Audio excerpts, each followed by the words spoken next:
We have 3,000 miles of roads that we take care of, and one of the things that we've really invested in the last 5 years is roadside mowing equipment to maintain our right-of-ways. We need to actually have almost like logging equipment so we can cut bigger trees so we are able to mow.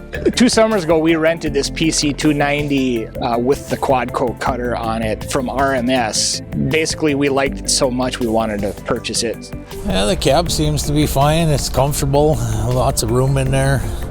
It's plenty warm. It's a pretty quick machine. It'll grind up almost any tree. It doesn't have a problem with it.